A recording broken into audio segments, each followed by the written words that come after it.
भगवान राम को नहीं छोड़ा इन्होंने, 14 वर्ष वनवास भेज दिया। इतिहास उठा के देख लो, जितने महापुरुष हुए किसी को नहीं बख्शा।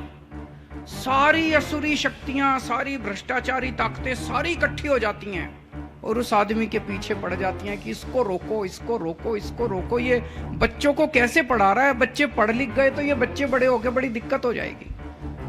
तो जो लोग इस देश के अंदर तरक्की नहीं चाहते, जो लोग इस देश के अंदर गरीबों के बच्चों को पढ़े और लिखे नहीं देखना चाहते, वो सारे इकट्ठे हो गए। उन्होंने पकड़ के मनीष को जेल में डाल दिया।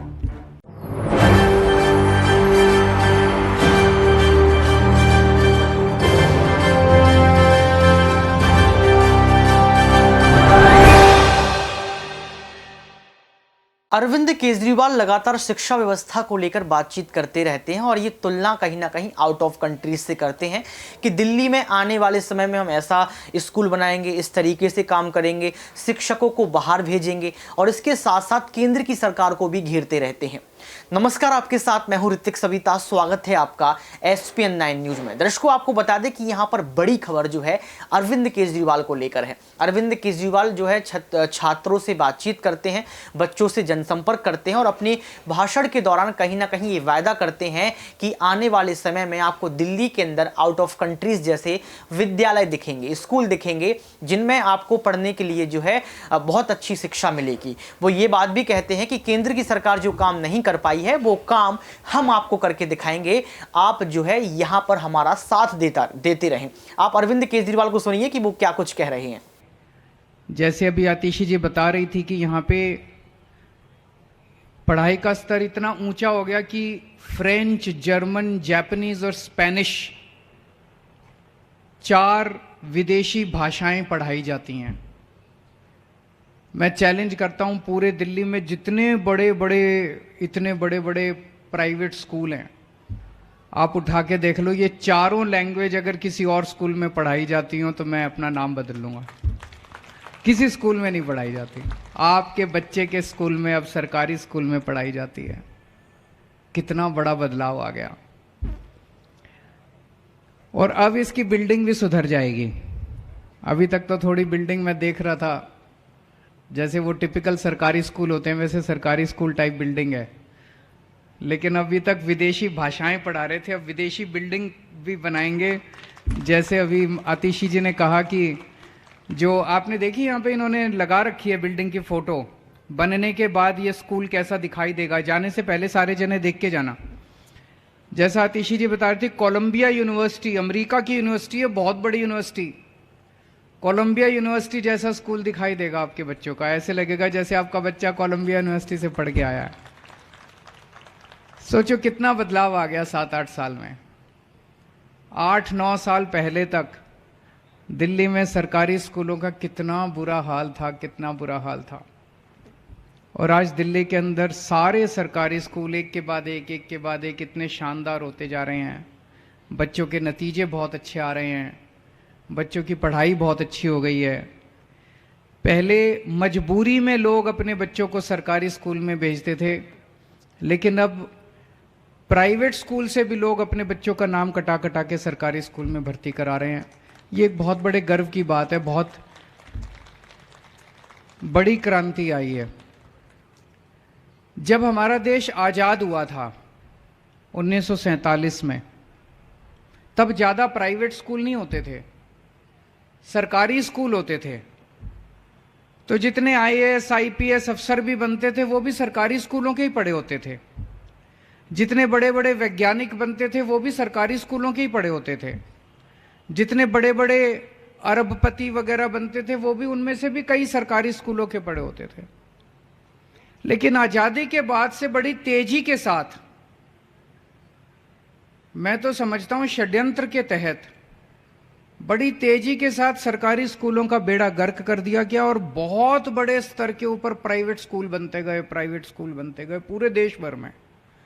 और हालत ये हो गई 90 के दशक में और 2000 में देश भर में सरकारी स्कूलों का तो बेड़ा गर्क कर दिया और प्राइवेट स्कूल इतने सारे हो गए।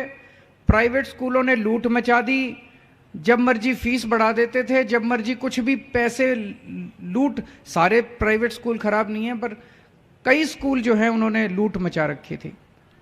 तो माहौल ये होगा कि गरीबों के बच्चे सरकारी स्कूल में जाएंगे। सरकारी स्कूलों में पढ़ाई नहीं है, पढ़ाई बहुत खराब होती थी। जिसके पास भी पैसा है वो प्राइवेट स्कूल में जाएगा।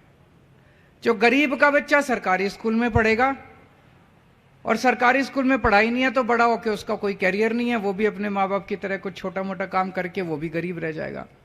तो ऐसा एक वो बन गया कि गरीब का बच्चा गरीब रहेगा, अमीर का बच्चा अमीर बनेगा, पैसे वाले का बच्चा बड़ा होकर कुछ डॉक्टर इंजीनियर बनेगा, गरीब का बच्चा जो है वो गरीबी में जिएगा। इस माहौल को बदला है पिछले 8 साल के अंदर। अब सरकारी स्कूलों के बच्चे वो भी बड़े बड़े सपने देखने लगे हैं। सरकारी स्कूलों के बच्चे भी डॉक्टर, इंजीनियर, वकील, आईएएस, आईपीएस बनने लगे हैं। मैं आईआईटी से पढ़ा हूं। आईआईटी देश का सबसे बड़ा इंजीनियरिंग कॉलेज है। आईआईटी में एडमिशन लेने के लिए बड़ी मुश्किल होती है। मैं आईआईटी से पढ़ा था, मेरे को पता है कितना मुश्किल होता है। अब हमारे सरकारी स्कूलों के, दिल्ली के सरकारी स्कूलों के बच्चे आईआईटी में जा रहे हैं। मेरे को बड़ा अच्छा लगता है कि जिस कॉलेज से मैं पढ़ा उस कॉलेज में अब हमारे सरकारी स्कूलों के बच्चे जा रहे हैं।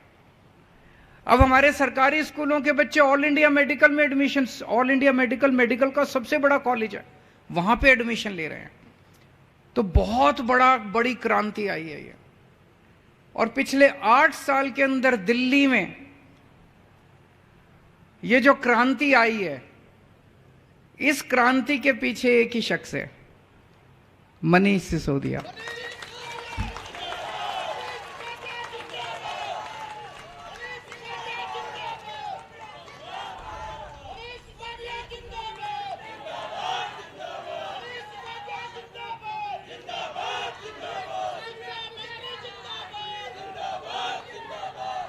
पचहत्तर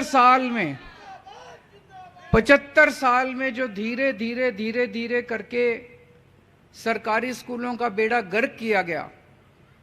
गरीबों ने तो सपना देखना ही बंद कर दिया था। गरीबों के बच्चों ने तो सपने देखने ही बंद कर दिए थे। उनको तो लगता ही नहीं था कि हम भी कुछ बन सकते हैं। जिस शख्स ने, पता नहीं, कुदरत कहते हैं ना, समय एक जैसा नहीं रहता, समय बदलता है। तो अपने देश का भी ये समय बदल रहा था। देश की किस्मत थी कि मनीष सिसोदिया जैसा शख्स आया और उसने दिल्ली के अंदर ये शिक्षा क्रांति करके दिखाई। और आज दिल्ली की देखा देखी पूरे देश में गरीबों के बच्चे सपने देखने लगे हैं। उनको लग रहा है एक दिन हमारे राज्य के अंदर भी ठीक होगा सब कुछ। उस राज्य के लोग सोचते हैं एक दिन हमारे यहां भी अब स्कूल ठीक होंगे, हमारे यहां भी स्कूल ठीक होंगे, जैसे दिल्ली में हुए हमारे भी स्कूल ठीक होंगे। पूरे देश के अंदर एक उम्मीद पैदा हुई है। तो दिल्ली के अंदर जो काम हुआ वो मनीष सिसोदिया जी ने किया। लेकिन स्कूलों को ठीक करने वाले को भी इन्होंने जेल में डाल दिया। बताओ, स्कूलों को ठीक करने वालों को, गरीबों के बच्चों को पढ़ाने वालों को कौन जेल में डालता है? कहते हैं मनीष सिसोदिया ने भ्रष्टाचार करा। मैंने कहा जी, भ्रष्टाचार करने वाला तो रात को बैठ के जो भी पैसे कमाएगा, करोड़, 2 करोड़, 100 करोड़, 200 करोड़, वो रात को बैठ के दारू पिएगा, गलत काम करेगा। मनीष सिसोदिया रोज सवेरे 6 बजे उठ के सरकारी स्कूलों का दौरा करने जाते थे। स्कूलों में ठीक ठाक चल रहा है सब कुछ। बताओ, ऐसा कौन सा भ्रष्टाचारी आदमी है जो सवेरे 6 बजे उठ के सरकारी स्कूलों के दौरे करने जाता है? हो सकता है कोई भ्रष्टाचारी आदमी बच्चों के स्कूलों के लिए काम नहीं करता। कोई भ्रष्टाचारी आदमी दौरे करने नहीं जाता सरकारी स्कूलों के। पर यह भी है कि जब आप सच्चाई के रास्ते पे चलते हो, सच्चाई का रास्ता बहुत मुश्किल है, बहुत कांटे हैं। हम भी अगर, आम आदमी पार्टी वाले भी पैसे खाने शुरू कर देते, गलत काम करने शुरू कर देते, थोड़े बहुत इनको पहुंचा देते, ये भी खुश रहते। कहां मनीष सिसोदिया को जेल में डालते, इनका भी पेट भरा रहता। लेकिन हमने ऐसा करना नहीं था। हमने तो सच्चाई के रास्ते पे चलना था। तो जब आप सच्चाई के रास्ते पे चलते हो तो बहुत कठिनाइयां आती हैं। सारी असुरी शक्तियां, भगवान राम को नहीं छोड़ा इन्होंने, 14 वर्ष वनवास भेज दिया। इतिहास उठा के देख लो, जितने महापुरुष हुए किसी को नहीं बख्शा। सारी असुरी शक्तियां, सारी भ्रष्टाचारी ताकतें सारी इकट्ठी हो जाती हैं और उस आदमी के पीछे पड़ जाती हैं कि इसको रोको, इसको रोको, इसको रोको। ये बच्चों को कैसे पढ़ा रहा है? बच्चे पढ़ लिख गए तो ये बच्चे बड़े होके बड़ी दिक्कत हो जाएगी। तो जो जो लोग इस देश के अंदर तरक्की नहीं चाहते, जो जो लोग इस देश के अंदर गरीबों के बच्चों को पढ़े और लिखे नहीं देखना चाहते, वो सारे इकट्ठे हो गए। उन्होंने पकड़ के मनीष को जेल में डाल दिया। तो सुना आपने अरविंद केजरीवाल को। अरविंद केजरीवाल को सुनने के बाद आपको पता लग गया होगा कि यहां पर किस तरह की बात जो है केजरीवाल कर रहे हैं। एक तरफ केजरीवाल ये बड़ा आरोप लगाते हैं कि हमारे दो बड़े ईमानदार नेताओं यानी कि सत्येंद्र जैन और मनीष सिसोदिया को आपने जेल में डाला है। इससे ये पता चलता है कि आप शिक्षा के लिए काम नहीं करना चाहते। इससे पता चलता है कि आप स्वास्थ्य के लिए काम नहीं करना चाहते, क्योंकि दिल्ली में शिक्षा और स्वास्थ्य के लिए हमारी पार्टी यानी कि आम आदमी पार्टी अच्छा काम कर रही है, ये अरविंद केजरीवाल कहते हुए आए हैं। वहीं देखा जाए तो संजय सिंह भी लगातार हमलावर रहते हैं और ये पूछते हैं कि देश के प्रधानमंत्री की असली डिग्री कहां है। और उसके साथ साथ अरविंद केजरीवाल ने भी एक बयान दिया था कि देश के प्रधानमंत्री अनपढ़ हैं। उन्होंने कहा था 12वीं पास हैं, अहंकारी हैं, भ्रष्टाचारी हैं।